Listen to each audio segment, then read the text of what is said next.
cláusulas abusivas fueron la puerta de entrada que llegaron a través de la ley 24240, fue la primera regulación que tuvimos respecto, ¿sí?, de este instituto. Entonces hoy vamos a analizar justamente las cláusulas abusivas en sentido de el régimen que tenemos y la regulación que tenemos de las cláusulas abusivas, tanto en el Código Civil y Comercial como en la Ley de Defensa del Consumidor.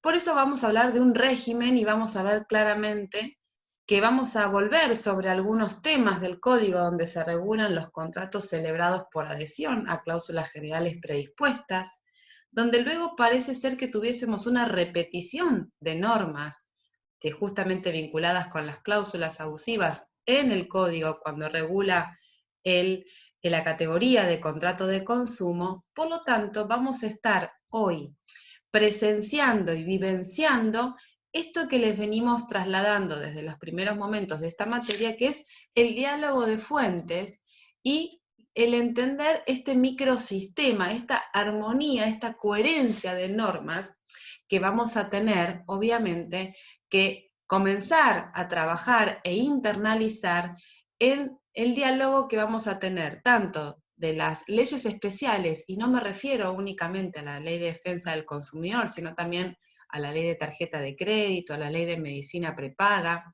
a resoluciones de la autoridad administrativa, a la autoridad de aplicación, y obviamente el diálogo con el Código Civil y Comercial. Para hacer un breve repaso, seguramente ustedes recordarán que el código es el encargado de definir cuándo estamos ante estos contratos de adhesión, que pueden ser o no contratos de consumo. Porque nosotros ya vimos que para que sea un contrato de consumo tenemos que estar dentro del ámbito objetivo y subjetivo. En el ámbito subjetivo vamos a tener que tener a una parte que encuadre en el concepto de consumidor o de usuario, y por otro lado vamos a tener que tener a la contraparte que se enmarque dentro del rol de proveedor. Y la finalidad de ese contrato tiene que ser justo la de finalidad de el uso privado del bien o del servicio que adquiere. Para entonces pensar y diferenciar claramente que el contrato de adhesión puede o no ser de consumo, tenemos que tener esa mirada. Ahora, ¿qué entendíamos, qué estudiamos y qué entendemos actualmente por contrato de adhesión?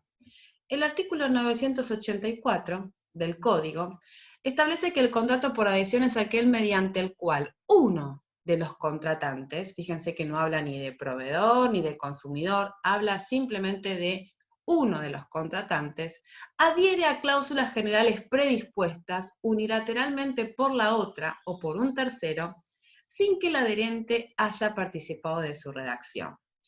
¿Por qué justamente hacemos esta diferenciación? Porque puede ser que esa parte contratante que se adhiere, a quien vamos a llamar el adherente, sea una empresa, ¿sí?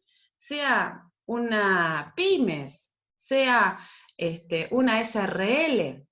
O sea que en definitiva, lo que le da el carácter de contrato de adhesión es que justamente una de las partes, como acto de aceptación, ¿sí?, del contrato, simplemente se adhiere. Por eso la adhesión es el acto de ese aceptante y es en definitiva lo que da por celebrado el contrato.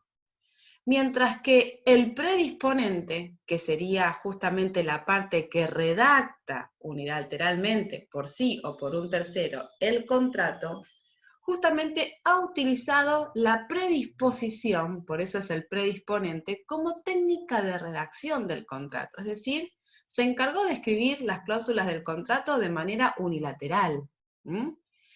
¿Esto implica que haya abuso? No, ¿sí? La realidad es que se puede redactar unilateralmente un contrato en el cual el adherente solo tiene que poner su nombre, su DNI, su domicilio y algún que otro dato personal y firmar, y eso no implica que haya abuso. Lo que sí podemos tener es esta alerta, ¿sí?, esta lupa de mirar esas cláusulas, porque puede haber una tendencia de que quien redacta unilateralmente se vea tentado, ¿sí?, en incorporar cláusulas que puedan llegar a ser luego clasificadas como abusivas. Entonces, ahí empezamos en el código, en este sistema de protección que tenemos, a introducir el contrato de adhesión como uno de los terrenos fértiles en los cuales se pueden comenzar a sembrar estas cláusulas abusivas. Las razones imperantes para esta regulación, es justamente que el código diseña este sistema de cláusulas para tutelar a la parte débil. ¿Quién va a ser la parte débil? Y claramente el aceptante, quien no interviene en la redacción, en la negociación de ese contrato, sino que simplemente se ve limitada estos principios imperantes en materia de contratos.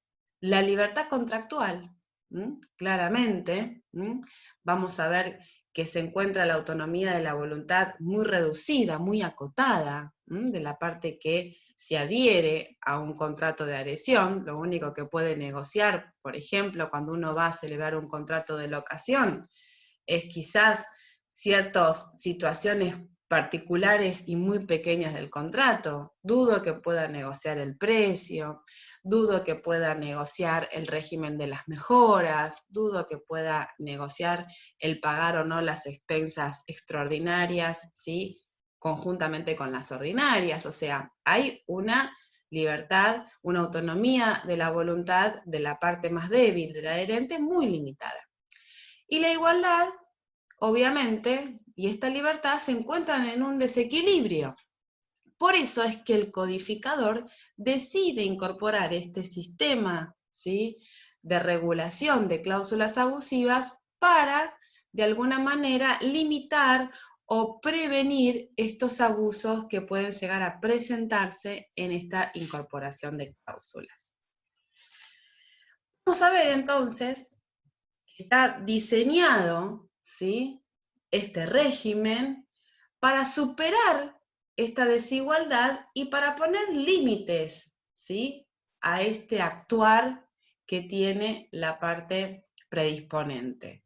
Por eso comienza y tiene una gran presencia en esta parte del código el orden público, ¿sí?, este principio general del derecho en el cual se determina que las normas que tienen carácter de orden público no pueden ser dejadas de lado por las partes, es decir, no pueden disponer de estas normas.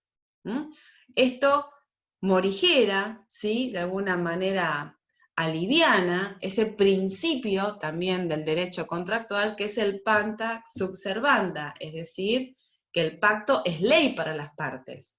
Y ahí siempre teníamos, como en las primeras épocas de las normas de derecho del consumidor y la vigencia de la 24240, este tema de conflicto con los proveedores, porque cuando intentábamos desde los organismos de defensa del consumidor reclamar ciertos abusos generados en las normas del contrato, los proveedores nos decían, bueno, pero lo siento mucho, el contrato está firmado.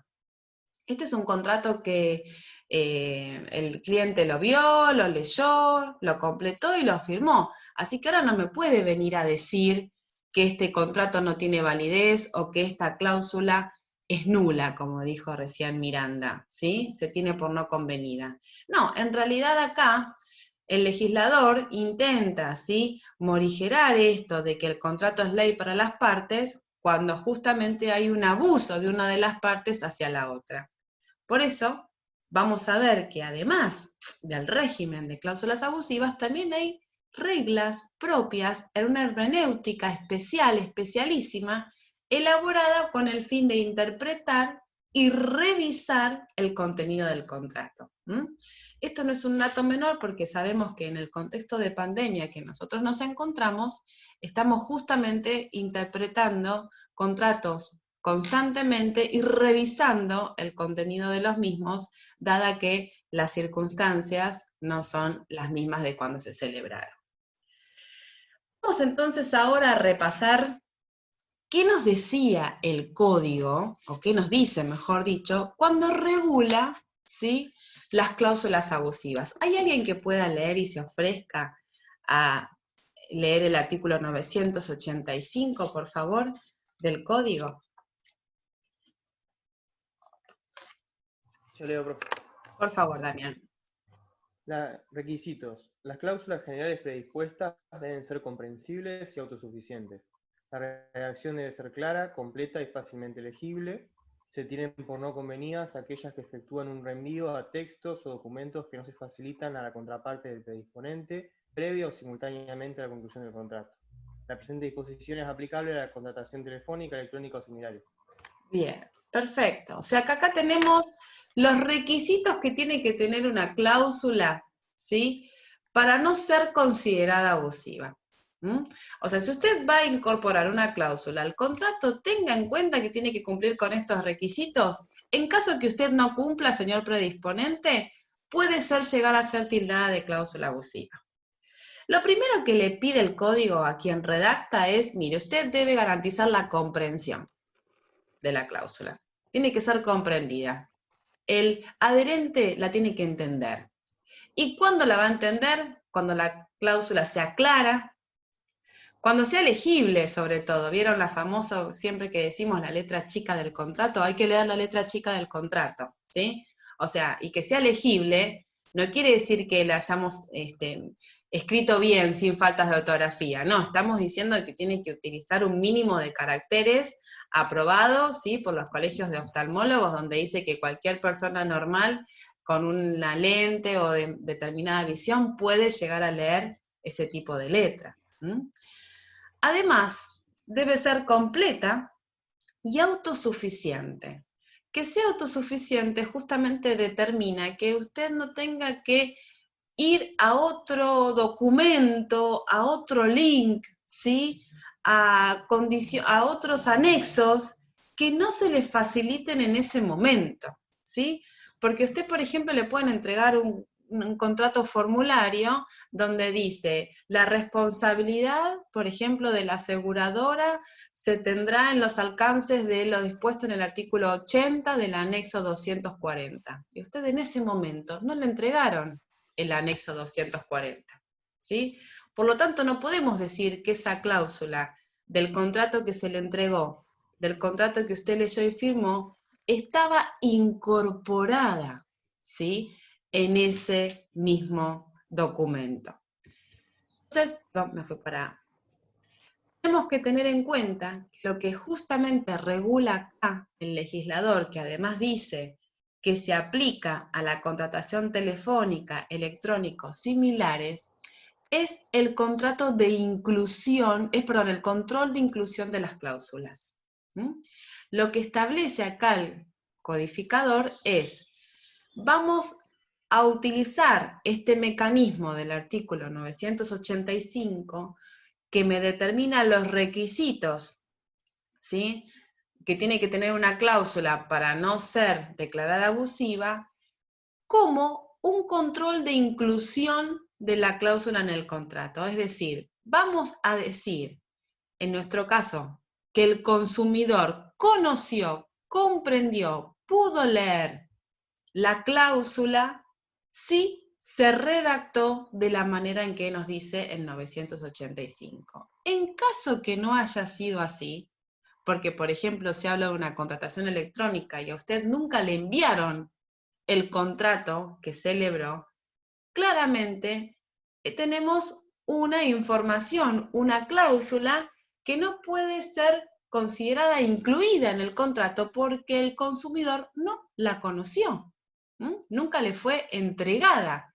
Entonces no podemos imponerle al consumidor el cumplimiento de una cláusula de la cual no tuvo conocimiento. Por lo tanto, se dice que esa cláusula es nula porque no supera el control de inclusión, se tiene por no incluida en el contrato, ¿sí? Respecto de las reglas de interpretación, la hermenéutica pensada y diseñada para los contratos por adhesión, tenemos ahí dos artículos. Uno es el 986. ¿Puede leerlo nuevamente, Damián, el 986?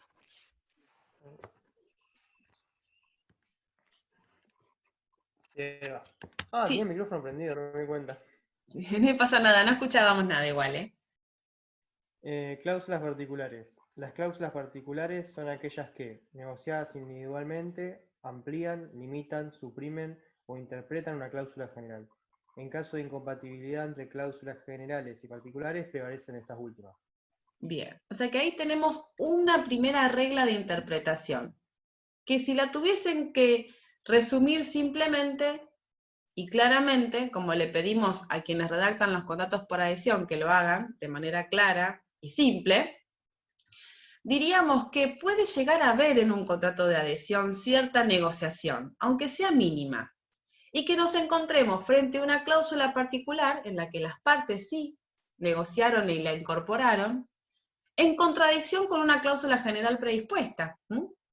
Supongamos que en un contrato justamente de locación aparece la cláusula general que dice que el locatario debe abonar las expensas extraordinarias y ordinarias. Y luego aparece más adelante en el contrato una cláusula que dice que el locatario está eximido de pagar las expensas extraordinarias. Entonces hay una contradicción, porque en la cláusula 2 dice que paga ambas, y en la cláusula 22 dice que no paga las extraordinarias.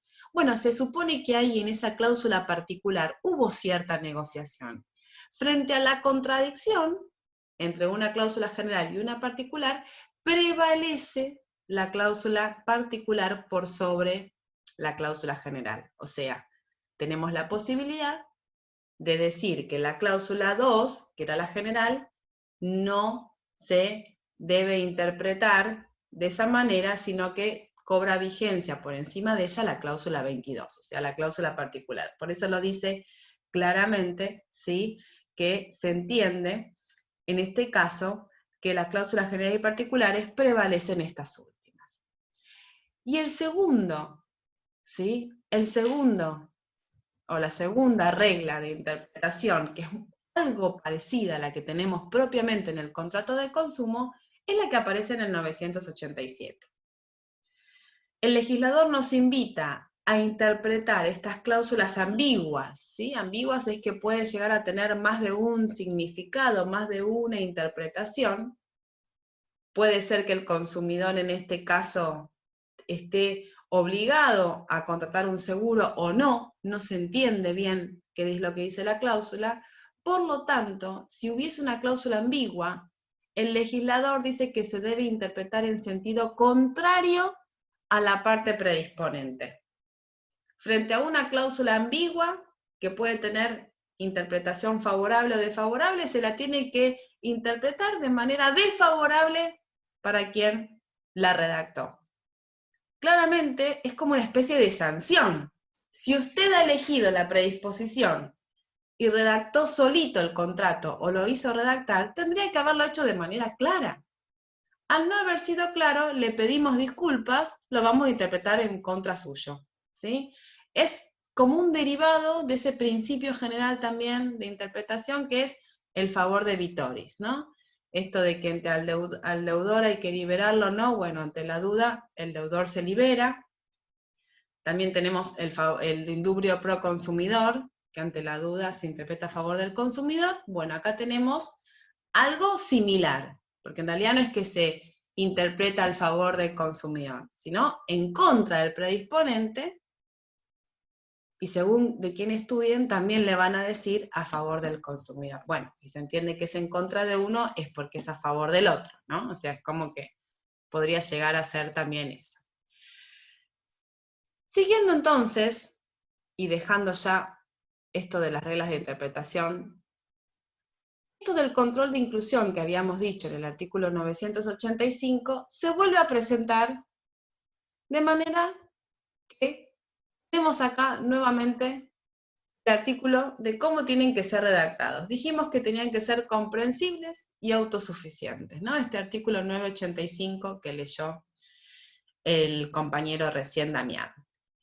En estos requisitos, que volvemos a repetir, sobre todo comprensibles, autosuficientes, claras, completas, fácilmente legible, tenemos que tener en cuenta que tienen también un segundo control, que es el control de contenido.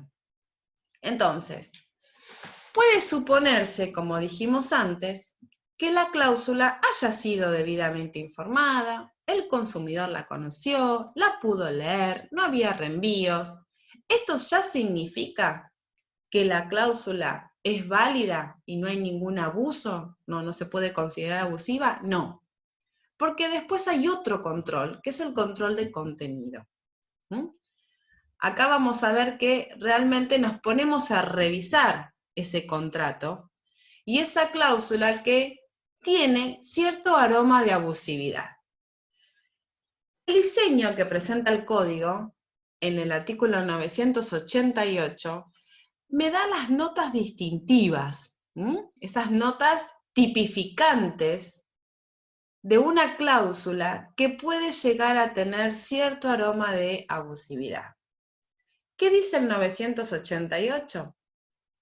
Que en los contratos previstos en esta sección, los generales, ¿sí?, por adhesión, se deben tener por no escritas a las cláusulas que desnaturalizan las obligaciones del predisponente.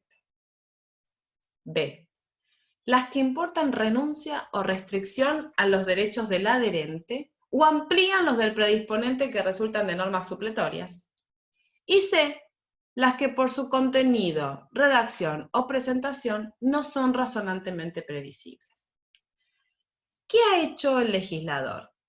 El legislador ha tomado mucho de lo que tiene el artículo 37 de la 24240, que es lo que yo les decía que fue la antesala, ¿sí?, la puerta de ingreso de las cláusulas abusivas a nuestros dispositivos normativos, a nuestro orden jurídico, y establece particularmente como dos situaciones, ¿no? Las primeras A y B, claramente tenemos ahí como un sistema de válvula, es decir, nuestro legislador optó tanto en la ley como en el código en establecer criterios abiertos de cláusulas abusivas. Como si fuese, bueno, miren, este es el colador por el que vamos a pasar todas las cláusulas del contrato.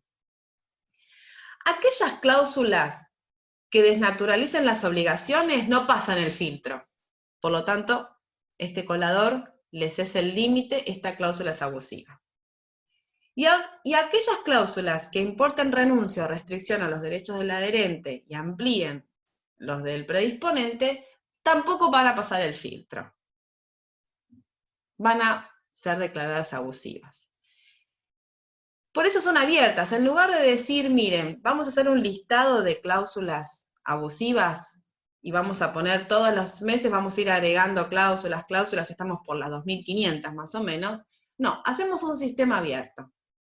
Y dejamos entonces abierta la válvula y el filtro para que lo que de alguna manera denote inciso A o inciso B se va a declarar abusiva.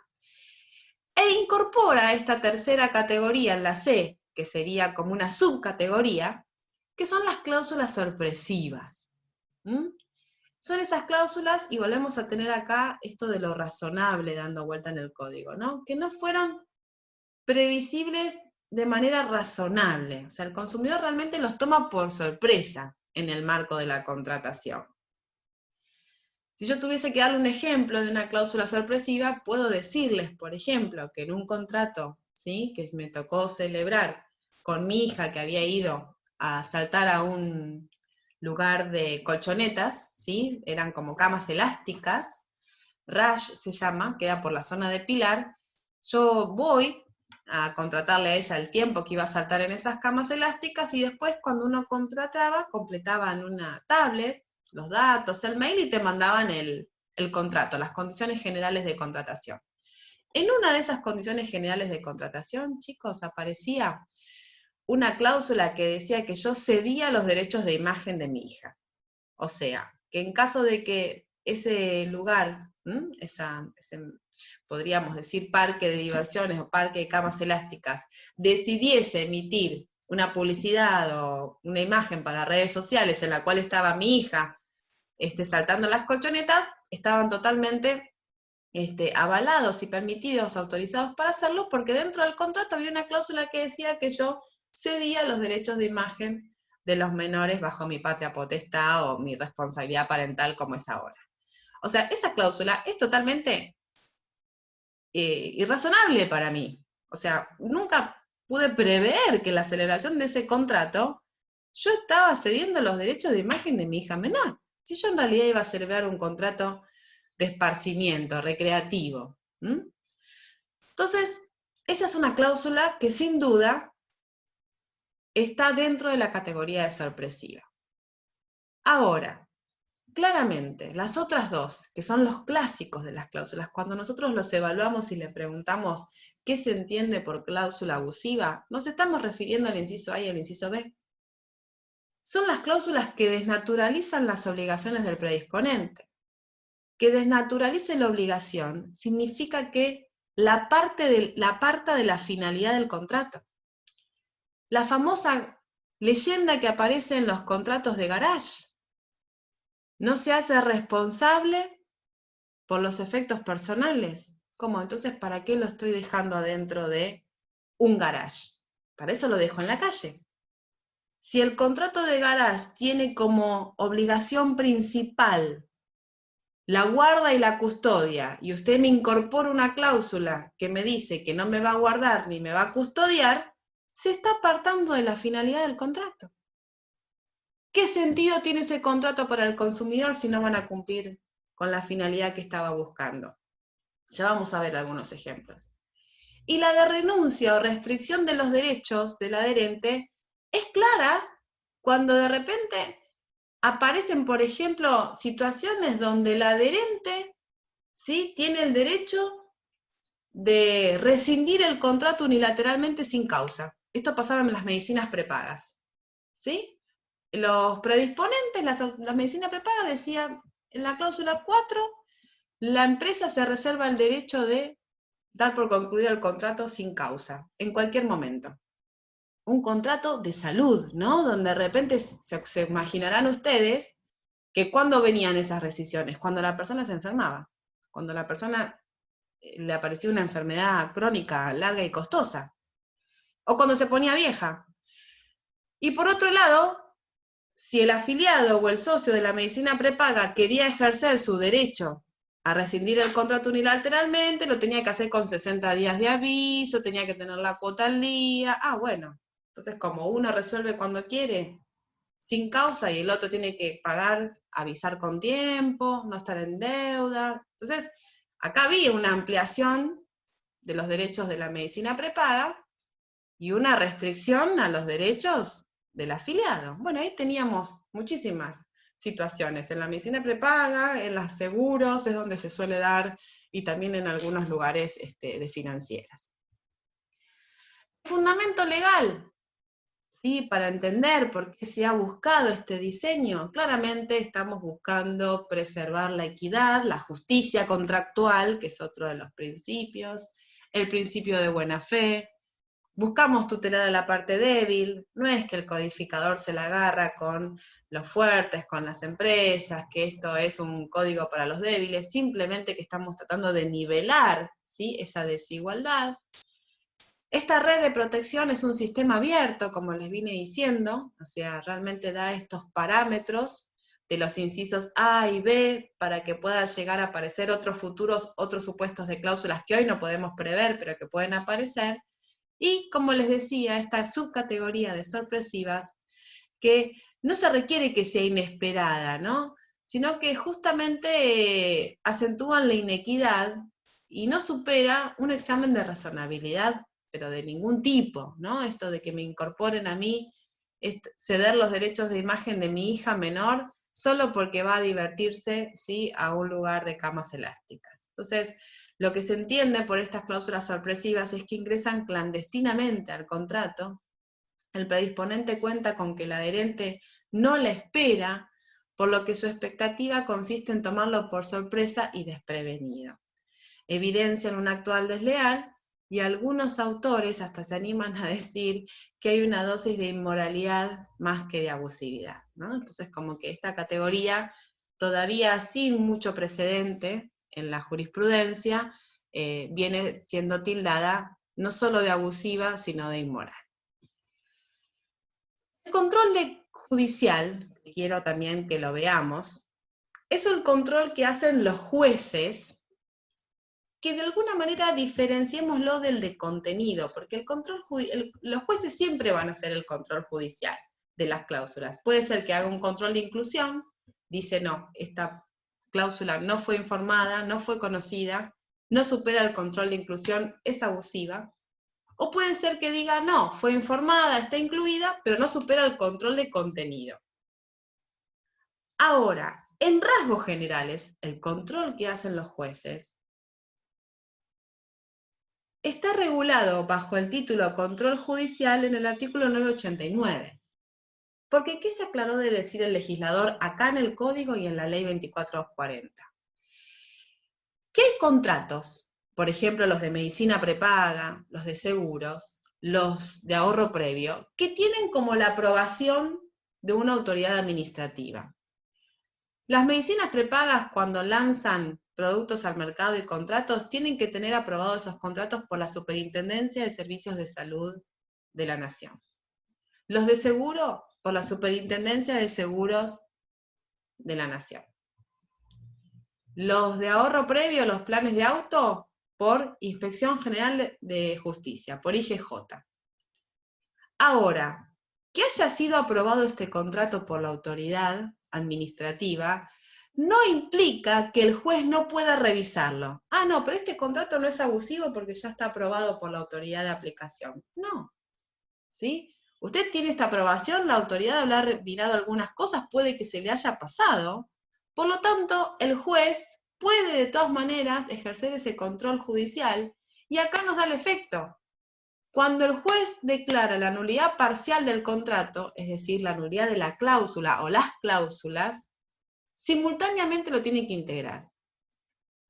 Si no puede subsistir sin comprender su finalidad. ¿Por qué? Porque en definitiva puede pasar, ¿sí?, que no puede integrar el contrato, que la cláusula sea nula y dé por nulo todo el contrato, pero en grandes rasgos siempre se trata de poder integrar esa cláusula que se está declarando nula para que el contrato pueda seguir teniendo vigencia. Imagínense si estamos hablando de la medicina prepaga, donde yo quiero lograr la nulidad de la cláusula que le permite a la empresa dar de baja el contrato. Y el juez dice, sí, es nula, pero es nulo todo el contrato. ¿Lo deja al usuario sin la medicina prepaga? Entonces, lo que tiene que hacer el juez es decir, ¿sí?, esta cláusula es nula, se quita, y el contrato sigue su vigencia. O puede decir, bueno, si al afiliado le exigimos que avise 60 días antes y con causa, vamos a pedirle a la empresa que haga lo mismo, que le avise al afiliado que le va a rescindir y que tenga una causa para hacerlo. Hoy por hoy, la ley de medicina prepaga, que es del 2011, chicos, da dos supuestos para que las empresas de medicina prepaga den de baja los contratos. Son los únicos dos supuestos donde están permitidas las rescisiones unilaterales o las resoluciones del contrato. ¿Se imaginan cuáles puede ser? Uno seguro. ¿Cuándo va una medicina prepaga a poder Falta dar? de pago Bien, muy bien, Miranda. de 2 o más cuotas, ¿no es? Sí, y tiene que avisarle con un tiempo, ¿sí? Porque tiene que decirle, ¿no?, al señor, bueno, mire, la verdad que usted hace 2 meses que no nos paga la cuota, le intimamos a que se ponga al día, le damos 10 días, y si usted no paga, ahí está, ¿sí? Entonces, ahí tenemos claramente toda la situación de cómo se está regulando los supuestos en los cuales, ¿sí?, el usuario está hablando, Miranda, del artículo 9 de la ley de medicina prepaga, que es la 26682, ¿sí? Dice, de alguna manera, que pueden rescindir el contrato, perdón, este es el de los usuarios, ahora les voy a decir, el artículo 9 es de la rescisión, que pueden rescindir, ¿sí?, justamente como mínimo falta de pago de 3 cuotas, o sea, 3 meses consecutivos tiene que deber el socio para que le den de baja. Y la otra posibilidad es cuando el socio de la medicina prepaga ha falseado la declaración jurada. Vieron que ustedes tienen que hacer una declaración jurada de que no tienen enfermedades preexistentes. Bueno, si usted falseó esa declaración jurada, es el otro supuesto en el cual la medicina prepaga puede rescindirle el contrato. Esto gracias a todo lo que ha trabajado la jurisprudencia y a las situaciones en las cuales ha declarado nulidades de cláusulas en materia de medicina prepaga. Seguimos.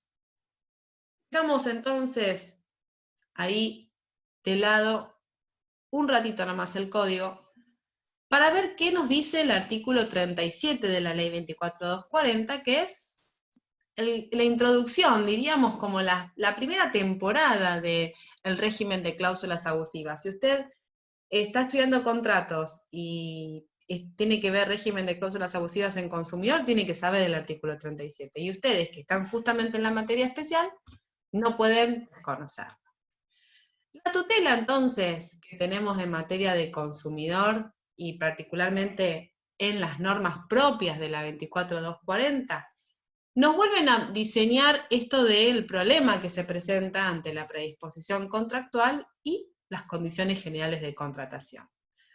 Y acá aparece este sistema de control, que es el control administrativo, del que estábamos hablando recién, y el control judicial. Veamos el control administrativo, porque acá está más desarrollado, porque sabemos que en nuestras situaciones concretas, en nuestros contratos de consumo, hay una fuerte presencia de los controles administrativos. Fíjense qué dice la ley respecto de los controles administrativos. Primero, que está pensado para que sea preventivo o posterior. El artículo 38 de la 24240 se llama justamente contratos de adhesión o contratos en formulario. ¿Por qué? Porque nosotros vemos que estas son las modalidades en las que se presenta, por ejemplo, un contrato por adhesión. Puede ser un contrato formulario, un contrato tipo. Son contratos de cláusulas uniformes para todos los contratantes el mismo. Esto es un fenómeno de la contratación en masa. Establece que la autoridad de aplicación, en este caso la de la 24240, o sea, la Dirección Nacional de Defensa del Consumidor o la Dirección de Comercio Interior y Servicios en Santa Fe, vigilará que los contratos de adhesión o similares no tengan cláusulas de las previstas en el artículo anterior, que es la del artículo 37. La misma atribución se genera respecto de las cláusulas uniformes, generales o estandarizadas de los contratos en formularios, reproducidos en serie y en general, cuando dichas cláusulas hayan sido redactadas unilateralmente el proveedor de la cosa o servicio, sin que la contraparte tuviese posibilidad de discutir su contenido. Hasta la sanción del código, es decir, del año 1993 hasta el 2015, el único artículo en nuestras normas de protección al consumidor que mencionaba el contrato de adhesión o algo similar era este artículo 38. Fíjense que habla de cláusulas uniformes, generales, estandarizadas, formularios, que son redactadas unilateralmente y que la otra parte no pudo discutir. ¿Sí? Ahí, entre el artículo justamente que veíamos recién, en el 985 y el 38, tenemos presentado este escenario del contrato por adhesión. Dice que la autoridad de aplicación debe vigilarlo, ¿sí? Debe como hacer un control previo, pero es difícil, esto no sucede en la práctica. Lamentablemente no sucede. Por eso el artículo 39 habla de la modificación de estos contratos tipo. Y dice: los contratos a los que se refiere el artículo anterior requerirán la aprobación de otra autoridad nacional o provincial. Esta tomará las medidas necesarias para la modificación del contrato tipo a pedido de la autoridad de aplicación. ¿Qué quiere decir?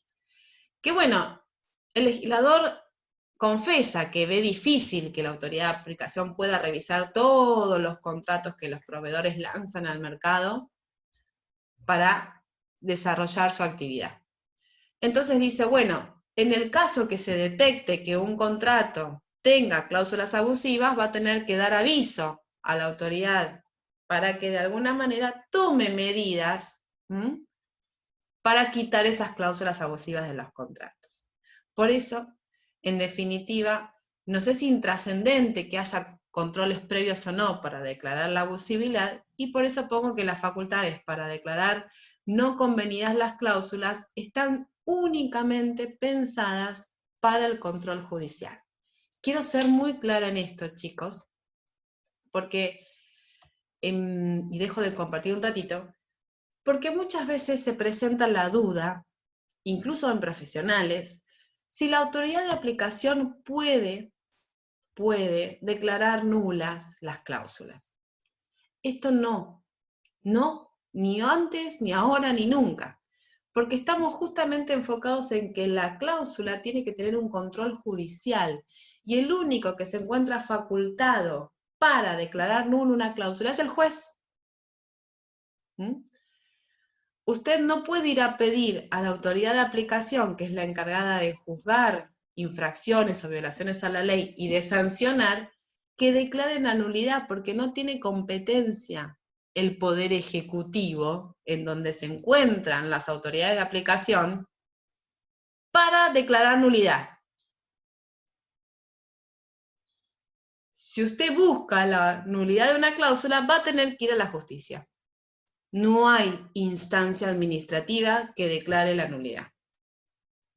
En todo caso, lo que puede hacer la instancia administrativa es advertir a ese proveedor a que quite una cláusula del contrato que puede llegar a ser nula, pero no a declarar la nulidad. Y ha habido precedentes, nefastos por cierto, donde la autoridad de aplicación ha declarado nula cláusulas y la justicia le dijo, usted no tiene competencia para declarar nula la cláusula.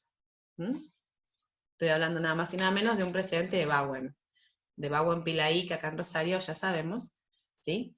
Tiene sus situaciones complicadas con los usuarios. Bien, seguimos entonces. Esperé que dejo de compartir un minutito, que se me tildó cuando vuelvo directamente y vuelvo a la otra, es lo que me pasa siempre. Vamos acá, como que me queda pensando. Ajá. Ahí vamos. Estábamos acá. Bien. Entonces, en esta situación, luego, así en el control judicial, las normas aparecen reguladas en el artículo 10. Y me van a decir, pero profe, a ver, estábamos en el 38, 39, ahora vamos al artículo 10. Claro, porque la norma de la 24240 era un poco más dispersa. Por eso le digo, miren cómo vamos dialogando de los artículos del contrato por adhesión a los de la 24240. El control de inclusión de las cláusulas, que yo les comentaba, de a ver si realmente conoció el consumidor, le fueron informadas, formal, tiene como finalidad que el consumidor haya tenido conocimiento de las cláusulas que integraban el contrato, y acá tenemos los requisitos, ¿sí? Aparecen regulados en el segundo párrafo del artículo 10. ¿Sí? Nada que ver con dónde estábamos leyendo. Fíjense que habla el artículo 10 y dice, cuando regula el documento de venta, es decir, lo que tienen que proveer los proveedores, valga la redundancia, una vez que se realiza la operación, dice que la redacción debe ser hecha en idioma castellano, en forma completa, clara y fácilmente legible, sin reenvíos a textos o documentos que no se entreguen previo simultáneamente. Cuando se incluyan cláusulas adicionales a las que indicadas o exigibles en virtud de lo previsto en esta ley, aquellas deben ser escritas en letra destacada y suscrita por ambas partes. Deben redactarse tantos ejemplares como partes integren la relación contractual y suscribirse un solo efecto.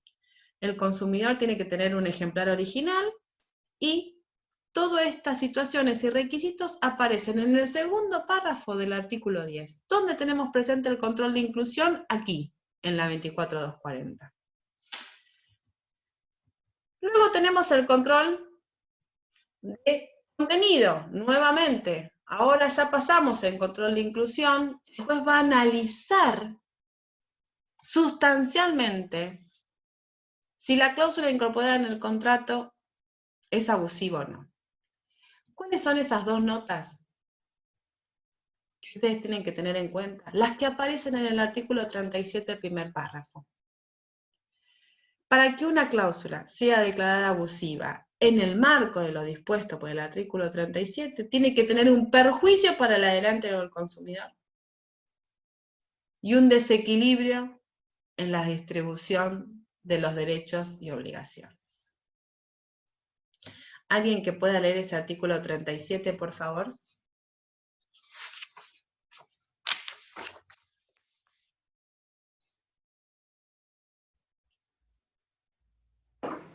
Artículo 37. Interpretación. Sin perjuicio de la validez del contrato, se tendrán por no convenidas: a. Las cláusulas que desnaturalicen las obligaciones o limiten la responsabilidad por daños. B. Las cláusulas que importen renuncia o restricción de los derechos del consumidor o amplíen los derechos de la otra parte. C. Las cláusulas que contengan cualquier precepto que imponga la inversión de la carga de la prueba en perjuicio del consumidor. Muy bien, perfecto. Ahí fíjense que volvemos a tener 3 incisos, parecidos a los que habíamos leído antes, pero con otro tipo de redacción. La desnaturalización del contrato, de las obligaciones, ahí tenemos algo que se repite de lo que determinaba el código, ¿no? Desnaturalización de la obligación, se aparta de la finalidad del contrato. Y por otro lado, las que importan renuncia o restricción a los derechos del consumidor o amplían los de la otra parte. Notas distintivas. El desequilibrio, por eso amplía y restringe derechos, y el perjuicio al consumidor. ¿Qué ha analizado la jurisprudencia y sobre todo la doctrina? ¿Qué criterios para determinar que una cláusula es abusiva que podemos enmarcar, estudiando el artículo 37, en 2 aspectos? Un criterio general, o sea, estándares generales, los mismos que vimos cuando vimos justamente en el 988. Son criterios generales, otra vez la válvula abierta, el filtro grande, el recipiente, tiro el contrato adentro y van pasando cláusula por cláusula. Justamente dentro de los parámetros generales y de esos estándares tenemos lo que nos decía el 988. Cláusulas que importen renuncia o restricción a los derechos del consumidor y amplíen los derechos del proveedor. Tenemos acá presente el orden público, ya lo habíamos dicho antes, o sea, no se puede renunciar a los derechos relativos a los consumidores del artículo 42 de la Constitución y las normas de la 24240 y el Código. No se puede renunciar, por ejemplo, el consumidor, ustedes ya lo saben, a la garantía de vicios ocultos. No puede renunciar a la garantía legal, lo que vieron con Marianela. El consumidor renuncia a la garantía legal. O sea, le voy a vender una cosa nueva sin garantía, una cosa usada sin garantía. No. Renuncia a reclamar daños y perjuicios, ¿sí? Ante el incumplimiento de la obligación de seguridad. No. Es de orden público. Entonces ahí tenemos justamente otro estándar, el de la desnaturalización de las obligaciones. ¿Por qué? Porque cuando uno desnaturaliza la obligación, impide alcanzar la finalidad del contrato y además se aparta injustificadamente del derecho dispositivo. Está redactando un contrato del cual no lo va a cumplir. Había una serie de contratos de una empresa aseguradora que establecía que en el caso de granizo, de la destrucción por un siniestro causado por la caída de granizo, iba a responder únicamente si la destrucción era total. ¿En qué supuesto un auto se va a destruir por granizo de manera total? Nunca, ninguno, salvo que fuese el tamaño de Godzilla o de todo un planeta dando vuelta, cayera el granizo arriba de un auto. Bueno, entonces esa situación de incorporación prácticamente a la aseguradora le dejaba 0 riesgo. ¿Sí? Fíjense cómo un contrato aleatorio se transforma en un contrato conmutativo, solo por incluir una cláusula. Usted se está apartando del derecho dispositivo, el seguro es un contrato aleatorio. No le puede incorporar una cláusula en la cual deje de ser aleatorio para usted. Algunos precedentes, ¿no? Para ir pensando. Martinelli contra Banco Buen Aire. Este es un caso de Mar del Plata muy viejo, pero que justamente se trata de algo que ya lo vamos a ver ahora, que se encuentra saldado. Se trataba de la cláusula que incorporaba la entidad bancaria en cuestiones de competencia.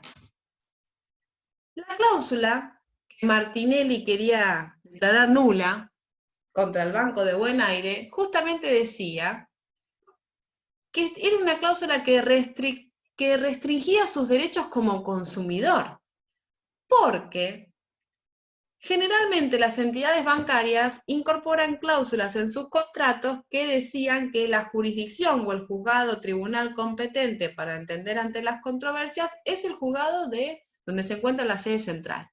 ¿Dónde se encuentra la sede central, en las casas centrales de los bancos? En plena City porteña. Entonces, siempre que un consumidor quisiera demandar, o el banco demandar al consumidor, los juicios se iniciaban en la capital federal. Y este pobre señor era de Mar del Plata. Con lo cual, lo que decía Martinelli es, esta cláusula que el banco puso en el contrato, donde dice que la única jurisdicción en la que puedo litigar es la de Ciudad Autónoma de Buenos Aires, es nula. ¿Por qué? Porque me restringe mi derecho a acceder a la justicia. Se descalifica, dice el juez, ¿sí? La Cámara, la Sala 2 de Mar del Plata, y se entiende que esta cláusula es considerada abusiva porque genera un significativo perjuicio para el consumidor tener que ir a litigar una extraña jurisdicción. Restringe sus derechos, artículo 37, inciso B, cláusula abusiva. Fíjense, si no habrá habido precedentes, chicos, en esta instancia, que si ustedes leen, y nos adelantamos a un tema que lo va a tratar Pablo, el artículo 36 de la ley, que se modificó 10 años después, este precedente es del 98 y la modificación de la ley es del 2008, la ley 26.361 incorporó una última partecita en el artículo 36 donde dice, justamente que habla de crédito al consumo, que será competente para entender en los conocimientos de litigios relativos a los contratos regulados por el presente, en los casos en que las acciones sean iniciadas por el consumidor o el usuario, el juez del lugar de consumo, del uso o lugar de celebración del contrato y el domicilio del consumidor. Fíjense cómo ya una modificación de la ley incorpora que puede el consumidor demandar en su domicilio en el que celebró el contrato, y por otro lado, al final de ese artículo dice que en los casos en que las acciones sean iniciadas por el proveedor, como había sido este caso, o prestador de servicios, será competente el tribunal correspondiente al domicilio real del consumidor, siendo nulo cualquier pacto en contrario. O sea, estos precedentes en los cuales hubo miles en la jurisprudencia diciendo que los proveedores tienen que demandar en el domicilio real del consumidor, generaron que la propia ley ahora, 10 años después de este fallo, dijese que cualquier prórroga de jurisdicción en perjuicio del consumidor es nula, en los temas de crédito al consumo, ¿no? Que justamente tiene que ver con esto. Fíjense cómo la jurisprudencia ha sido rectora en esto. Acá tenemos otro también, justamente desde acá de la Cámara de Rosario, y hablaba de cláusulas abusivas donde se privaba al consumidor también por entender en cuanto a que fuera una renuncia anticipada a la jurisdicción, porque también hay cláusulas donde los consumidores renuncian, ¿sí?, a litigar en otra jurisdicción distinta a la que el proveedor le incorpora también, ¿no? Justamente se considera una cláusula nula de pleno derecho, la cláusula contractual referida, y por lo tanto, justamente determina la Sala Tercera que subsiste la validez del contrato restante. Declaró únicamente nula esta cláusula. Los hechos justamente estaban entablados en esta ciudad, el demandado apeló la instancia primera donde se estimaba la excepción de incompetencia, porque justamente habían de alguna manera hecho lugar al pedido del consumidor, y en el marco del contrato de compraventas de inmuebles la Cámara confirma el fallo y dice que es extraña y por lo tanto es nula la cláusula que renunció el consumidor a poder demandar en su propio domicilio. Y tenemos otra. Me permito decir que también hoy es una discusión ya saldada, porque acá tenemos un tema de medicina prepaga. En este caso, Robelio, muy conocido contra Qualitas, ya un caso que tiene sus cuantos años, el actor interpone la demanda solicitando que Qualitas se abstenga de aplicar incremento alguno diferencial por razones de edad en la cuota del contrato de medicina prepaga que vinculaba a ambas partes. ¿Qué pasaba en los contratos de medicina prepaga generalmente, chicos? Muy común. Sigue pasando. Cuando los socios cumplen 60 años o 65, 60 los hombres, 60 las mujeres, 65 los hombres, aparecen estas cláusulas de aumento de cuota por edad. Qué casualidad que coincide con la edad jubilatoria de los hombres y de las mujeres, edad jubilatoria que les permite a estos jubilados también tener otra prestación que es la del PAMI. Entonces, solía aparecer en los contratos estas cláusulas y los que llevaban estos casos a la justicia podían revertir, ¿sí?, esta situación. ¿Por qué? Porque tal como hizo la jueza en este caso, justamente estableció que el contrato de medicina prepaga era un contrato aleatorio para las dos partes. Por ello sería nula la cláusula que neutralice, excluya o limite el riesgo de la empresa. En este sentido, entendió que la estipulación invocada por la demandada, según la cual el predisponente se reserva la facultad de modificar las condiciones impuestas en el reglamento, era abusiva y desnaturalizaba la relación. O sea, acá lo que se hizo hincapié fue en la situación clara de que el usuario lo único que podía hacer era rescindir el contrato si quería no pagar el aumento.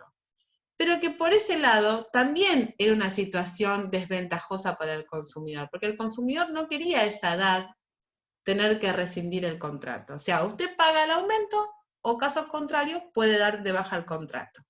Justamente lo que se estableció es que esta cláusula de aumento de cuota por edad desnaturaliza el contrato de medicina prepaga, porque es un contrato aleatorio, en el cual los usuarios de alguna manera no saben cuándo se van a enfermar o cuándo van a necesitar, ¿sí?, de las prestaciones, y la empresa tampoco sabe cuánto va a desembolsar por ese afiliado.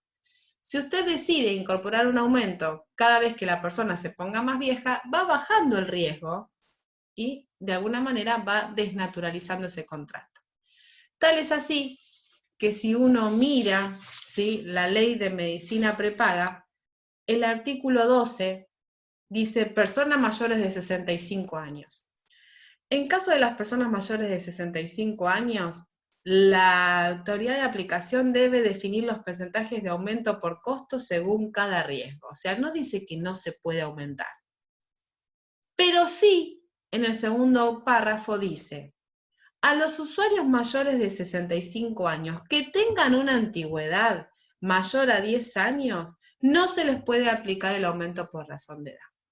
Entonces, hoy en día tenemos en la ley, nuevamente, medicina prepaga, un supuesto en el cual se establece que todo este trabajo que hizo la jurisprudencia, de decir que no corresponden los aumentos de cuota por edad, lo enmarcó en decir que no corresponden cuando el usuario cumple 65 y tiene una antigüedad de 10 años. Entonces, si bien no está del todo normado para todos los que tienen 65, sí hay situaciones que la norma ha contemplado a raíz de esto.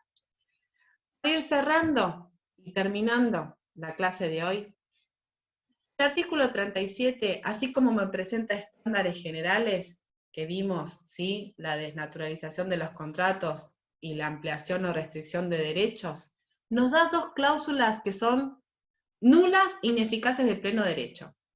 Lo que en derecho comparado se llama cláusulas negras, ¿sí? O sea, ya por solo estar se entiende que es nula, no tengo que andar demostrando nada. Es la cláusula que limita la responsabilidad del proveedor por daños al consumidor. Y la segunda, la cláusula que invierte en la carga de la prueba en perjuicio del consumidor. Hay listados de cláusulas abusivas. Por ejemplo, la resolución 26 de la Secretaría de Coordinación Técnica tiene un montón de listados de cláusulas abusivas, por ejemplo, en materia de telefonía celular, en materia de tarjetas de crédito, ¿sí?, en materia de medicina prepaga. Y fuera del ámbito de la 24240 ya vimos, tenemos acá las de la Ley de Medicina Prepaga y también el artículo 14 de la Ley de Tarjetas de Crédito. ¿Sí? Se lo dejo para que lo busquen, para que vean qué supuestos además de esto, y desde luego que puede haber muchísimos más.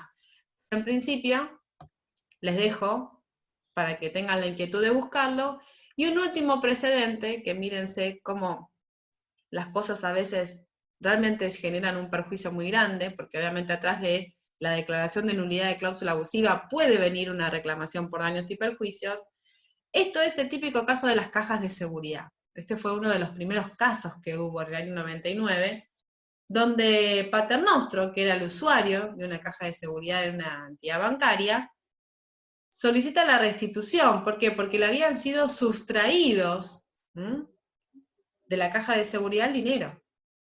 La entidad financiera alegaba, dentro de los argumentos, que se eximía de responder, había una cláusula de exhibición frente a los daños y perjuicios, particularmente era la cláusula 12 del contrato, que decía que el banco únicamente garantizaba la seguridad exterior de la caja, o sea, el cofre, la latita, el metal, y que no respondía por los objetos depositados en él.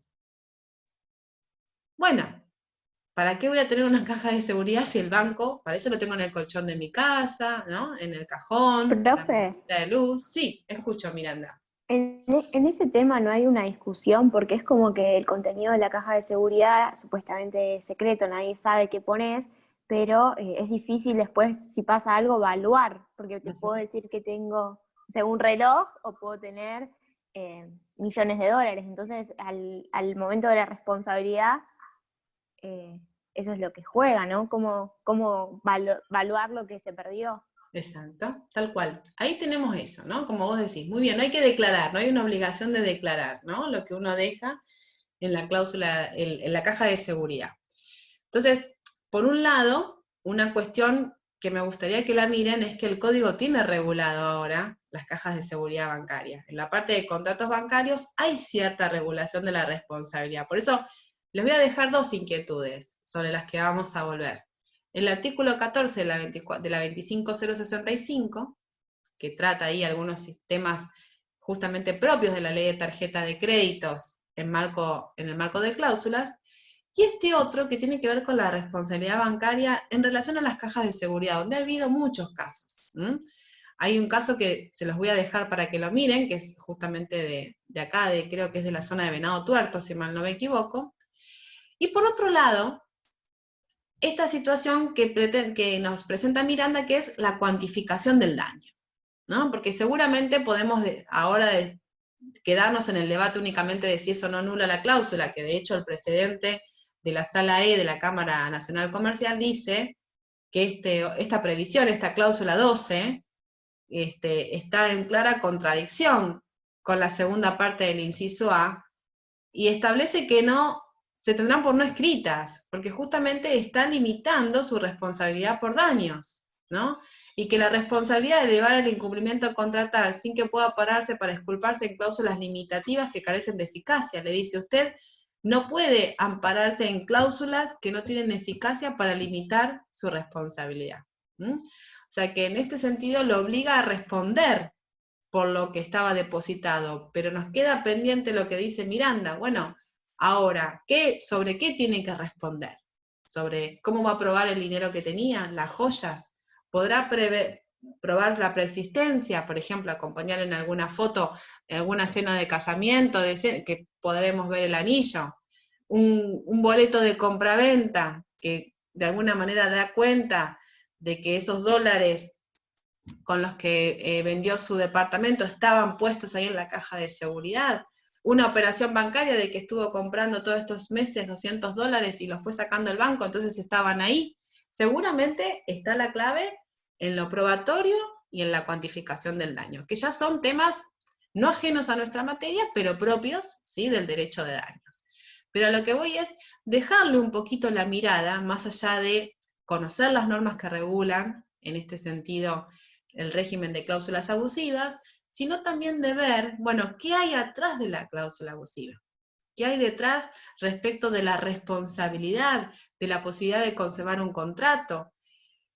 ¿Qué reglas puede tomar el juez para integrar ese contrato, del cual justamente no es parte? pero que en definitiva debe haber oído a las partes en el marco del proceso para entender, en definitiva, cuál es la mirada o la expectativa, la confianza que tenía el consumidor a la hora de celebrar ese contrato. Yo les voy a dejar subido a esta unidad estos precedentes. Ya está subida al taller de Consumir sin Engaños y la obligación de seguridad como videoclase, ¿sí? Y les voy a dejar para esta semana un trabajo práctico para realizar sobre obligación de seguridad. ¿Sí, chicos y chicas? Bien. ¿Alguna duda hasta acá? Sí. Yo iba a preguntar si podía subir